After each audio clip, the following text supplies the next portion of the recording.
Good morning, students. Welcome back to our online class again. In the last class, we have started our new lesson, that is federalism.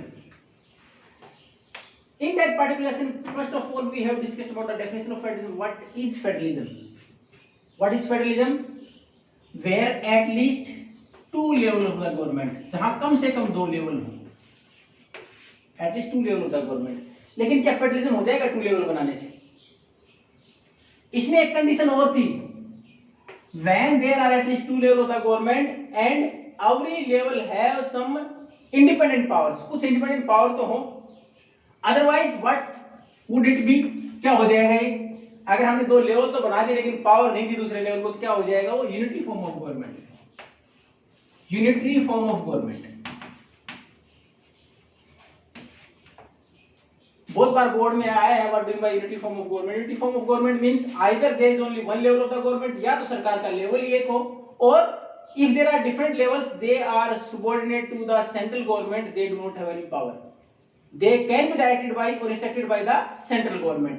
जहां level और बना दी जाए लेकिन वास्तविक power किसके हाथ में रहे? सेंट्रल गवर्नमेंट में, सीधा डायरेक्ट कर दी. यूनिटरी फॉर्म ऑफ गवर्नमेंट है. लेकिन फेडरल फॉर्म ऑफ गवर्नमेंट में दो लेवल कम से कम होंगे, दो लेवल होंगे, उनमें कुछ इंडिपेंडेंट पावर्स हर लेवल के पास होंगी, जिसमें कि दूसरे लेवल को हर बार सेंट्रल गवर्नमेंट गाइड नहीं कर सकती, इंस्ट्रक्ट नहीं कर सकती, दिशा निर्देश जारी नहीं कर सकती.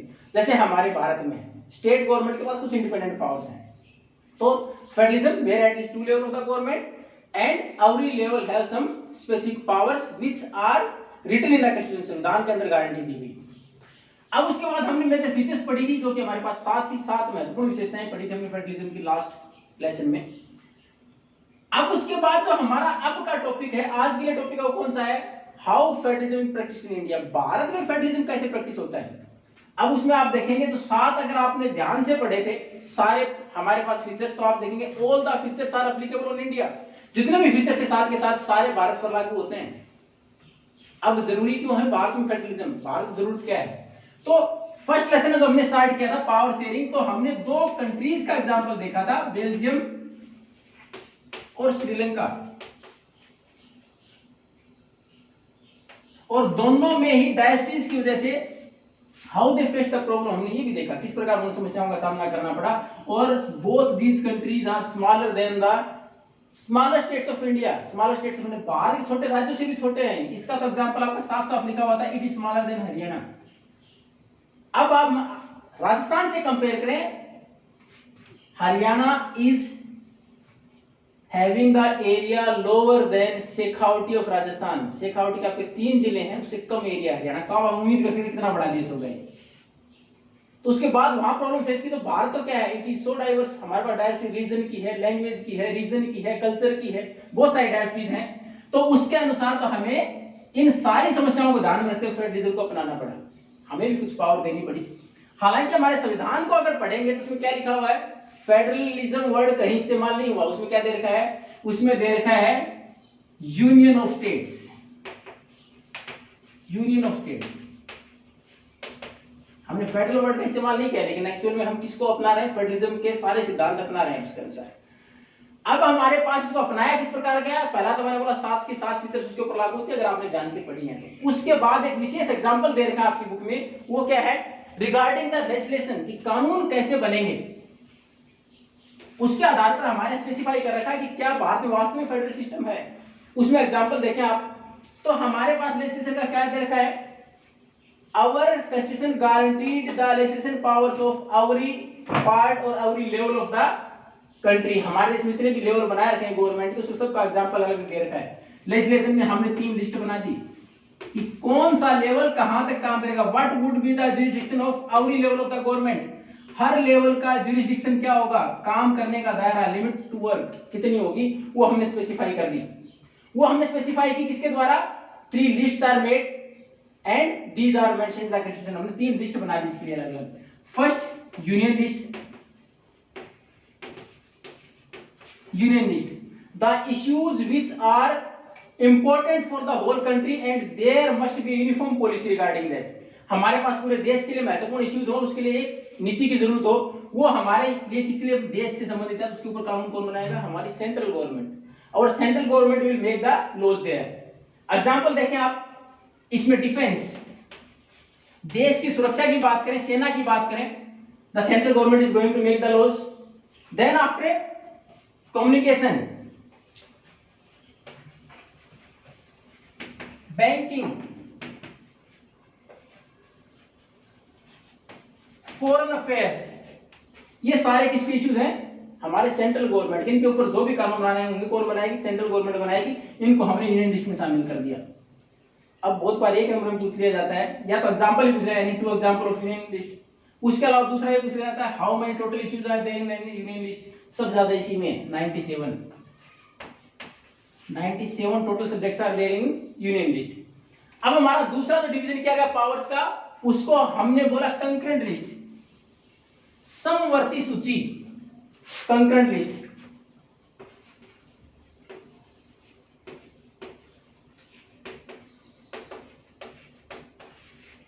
The issues which are relevant for both the states and central government, जो दोनों से संबंधित हैं, and both can make the laws, दोनों कानून बना सकते हैं उसके ऊपर. उसको हमने किस में डाला? समवर्ती सूची में. टोटल इश्यूज कितने? 66. टोटल कितने? 66. इसमें एक जो महत्वपूर्ण चेंज है वो क्या है कि if there is any dispute arise between the law made by the state और द सेंट्रल गवर्नमेंट, अगर कानून दोनों ने बना दिया और कोई डिस्प्यूट अराइज होता है, देन सेंट्रल गवर्नमेंट है द अपर हैंड. तो सेंट्रल गवर्नमेंट का कानून लागू हो जाएगा, स्टेट गवर्नमेंट का ऑटोमेटिकली वहां से हट जाएगा. तो कंकरेंट लिस्ट के अंदर वो इश्यूज शामिल हैं जो कि दोनों के लिए इंपॉर्टेंट हो और उसके ऊपर दोनों कानून बना सकते हैं. लेकिन अगर सेंट्रल गवर्नमेंट और स्टेट गवर्नमेंट के कानून में कोई अंतर है, dispute is there, then central government law will applicable, वो काम करेगा, इट विल प्रिवेल, ये चलेगा. अब इसके अंदर अगर इश्यूज की बात करें कौन कौन से हैं? मैरिज, शादी से संबंधित, अडॉप्शन, अगर गोद लेना है किसी को, एजुकेशन, हमारी जो शिक्षा है वो भी कंकरेंट लिस्ट में आता है, फॉरेस्ट, ये सारे किसके पार्ट हैं? ये हमारे कंकरेंट लिस्ट के पार्ट हैं. नेक्स्ट, थर्ड जो हमारी लिस्ट है जहां कानून बनाने की बारी आती है, अब किसकी? स्टेट गवर्नमेंट की. उसको हमने नाम दिया स्टेट लिस्ट, राज्य सूची.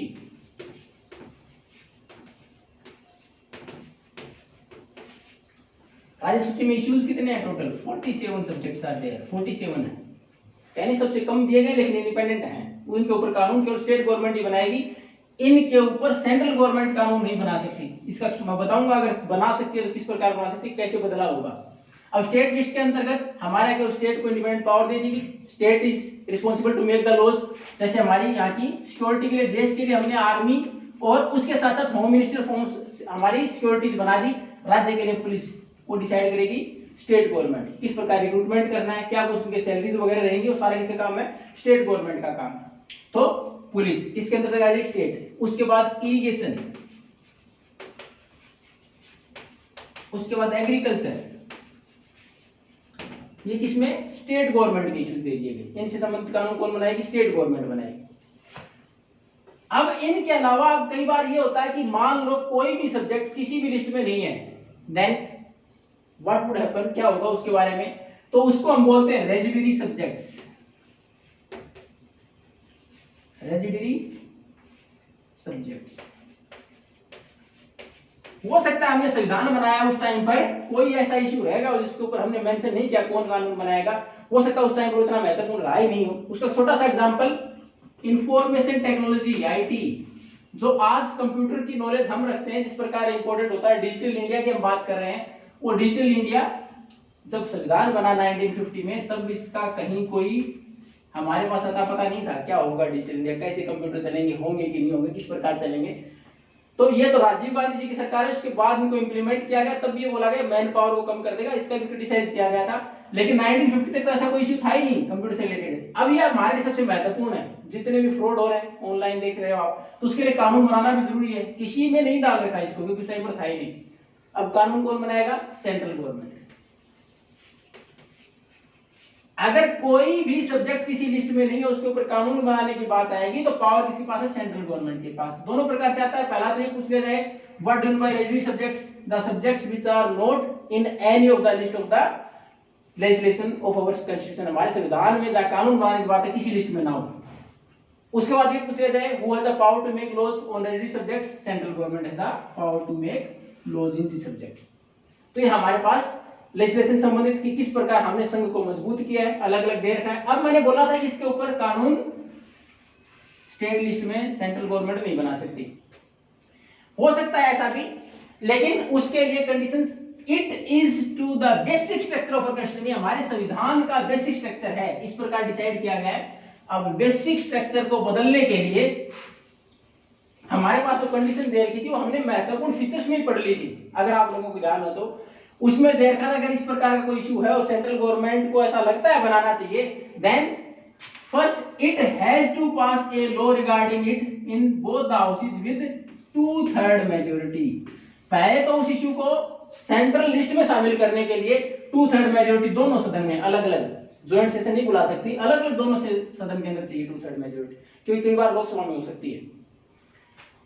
अब उसके बाद 2/3 मेजॉरिटी भी बाई चांस अगर मिल गई, then after more than 50% states must be in favour of that decision, 50% state से भी सहमति ली जाएगी तब जाकर उसको शामिल किया जाएगा, यानी इट इज नियरली इम्पॉसिबल, लगभग नामुमकिन है उसको वापिस चेंज करना। ये बेसिक स्ट्रक्चर है।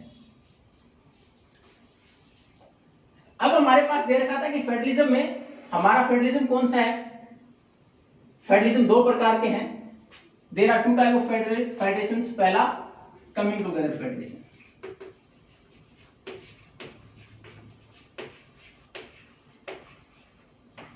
कमिंग टुगेदर में कमिंग टुगेदर साथ आना, यानी independent states come together by pulling their sovereignty and retaining their identity for the purpose of security.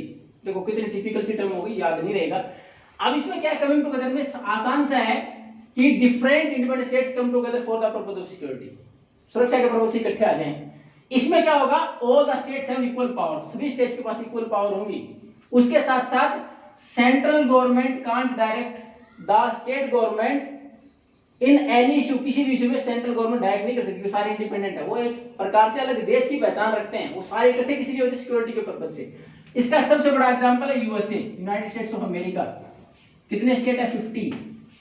वो अपने आप में 50 स्टेट नहीं है, अगर बात है तो 50 कंट्री, और सारे साथ आए वो स्टेट इसलिए क्योंकि उन्होंने अपनी पहचान यूएसए बना ली, United States of America, otherwise these were independent. ये सारे इकट्ठे आए किस लिए, छोटे स्टेट थे, सिक्योरिटी के पर्पस से इकट्ठे हो गए। आज ये सुपर पावर है क्योंकि 50 स्टेट इकट्ठे हुए, सब ने अपनी अलग पहचान भी बना के रखी, यानी इनको सेंट्रल गवर्नमेंट प्रेसिडेंट और उसका डायरेक्ट भी नहीं कर सकते किसी इशू के लिए स्टेट से संबंधित, और साथ के साथ सिक्योरिटी भी बड़ी, कोई दूसरा है उनके ऊपर आक्रमण भी नहीं कर सकता, कि सारे मिलकर लड़ेंगे। ये हमारे पास है कमिंग टुगेदर फेडरेशन, जहां independent states come together for the purpose of security. America इसका एग्जांपल है, ऑस्ट्रेलिया इसका एग्जांपल है। अब भारत की बारी आए तो हमारा दूसरा फेडरेशन कौन सा होगा, दूसरा फेडरेशन है होल्डिंग टुगेदर।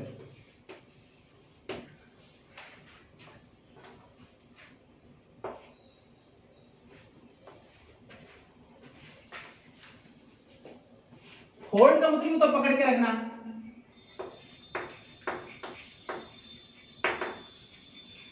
होल्डिंग टुगेदर में होता क्या है कि a bigger unit divide it work in the smaller units for the purpose of easier of administration, की प्रशासन को आसान बना दें, शासन करना आसान हो जाए, तो एक बड़ी यूनिट उसने अपने आप को छोटी यूनिट में डिवाइड कर लिया। जैसे भारत की अलग पहचान की बात करें, इंडिया जब आजाद हुआ तो एक देश के तौर पर था, उसने अलग अलग स्टेट धीरे धीरे बनाए, एक दिन में नहीं बने, 28 स्टेट्स हैं ये, तो इसने डिवाइड कर दिया इनको, किस लिए कि शासन, थोड़ा प्रशासन आसान हो जाएगा। लेकिन ये चाहे स्टेट की हम इंडिपेंडेंट कंट्री बन जाए, ऐसा पॉसिबल नहीं है, क्योंकि more power are with central government, यहाँ ज्यादा पावर किसके पास है, सेंट्रल गवर्नमेंट के पास है, ऐसा कोई भी स्टेट नहीं कर सकता। तो उसके लिए हमारे पास होल्डिंग टुगेदर है, यानी हमारे सेंट्रल गवर्नमेंट को पकड़ के रखा है, वो जा नहीं सकते कहीं भी, वो अपनी तौर पर को डिमांड कर सकते हैं कि हमें किस प्रकार और पावर चाहिए, किस प्रकार हम इंप्लीमेंट और करना चाहते हैं, किस प्रकार डेवलपमेंट होगा हमारे स्टेट का, उसके लिए पॉलिसीज की डिमांड कर सकते हैं, लेकिन अलग कंट्री नहीं बना सकते हो। ये होल्डिंग टुगेदर फेडरेशन है। भारत खुद इसका एग्जांपल है, स्पेन इसका एग्जांपल है, बेल्जियम इसका एग्जांपल है, जो आपने लास्ट लेसन में पढ़ा था। और अगर हम बात करें ज्यादा डेमोक्रेसीज हैं, वो ज्यादातर ये होल्डिंग टुगेदर का एग्जांपल ही है, बहुत कम है जो कमिंग टुगेदर में है, ज्यादातर होल्डिंग टुगेदर में ही है, यानी अपने प्रशासन को आसान बनाने के लिए इस प्रकार किया। बेल्जियम तो बहुत छोटा था, फिर भी उसने किया ऐसा। ये होल्डिंग टुगेदर है। अब होल्डिंग टुगेदर का एग्जांपल देखा हमने, यहाँ पावर किसके पास, सेंटर के पास ज्यादा होती है। दूसरा, कमिंग टुगेदर में हर स्टेट की पावर बराबर थी, लेकिन होल्डिंग टुगेदर में कोई जरूरी नहीं है हर स्टेट की पावर बराबर हो। ऐसा क्यों जरूरी है, इसका एग्जांपल देखें। कुछ समय तक पहले तक अगर बात करें, जम्मू कश्मीर का अलग संविधान भी था, विशेष पावर भी थी। दूसरे स्टेट का नागरिक वहां का नागरिक होगा कि नहीं, वो स्टेट कौन डिसाइड कर, वहां की असेंबली डिसाइड करती थी। विशेष पावर थी, भारत का एक राज्य था। उसके साथ साथ नॉर्थ ईस्ट के स्टेट्स उनको विशेष पावर दे रखी है। हर स्टेट की पावर बराबर नहीं होती होल्डिंग टुगेदर में, और पावर ज्यादा किसके पास होती है, सेंट्रल गवर्नमेंट के पास होती है। और सबसे बड़ा एग्जांपल हमारे पड़ोसी देश भी है, श्रीलंका भी इसका एग्जांपल है, पाकिस्तान भी है, बांग्लादेश भी है, सबसे बड़ा एग्जांपल हम खुद है। तो ये हमारे दो प्रकार के फेडरेशन सिस्टम की बात करें तो होल्डिंग टुगेदर और कमिंग टुगेदर। उसके बाद अगर बात करें हमारे यहाँ किस प्रकार इसको इंप्लीमेंट किया गया, सारे के सारे महत्वपूर्ण फीचर 7 बड़े सारे लागू होते हैं भारत के ऊपर। उसके बाद लेजिस्लेटिव पावर की बात की हमने, उसमें देखा किस प्रकार डिवीजन किया गया है कि कौन सा लेवल कहाँ काम करेगा। तो ये था हमारा how federalism is practised in India, Bharat में फेडरलिज्म को कैसे अपनाया गया है। In the next class we are coming with the next topic. Thank you and have a nice day.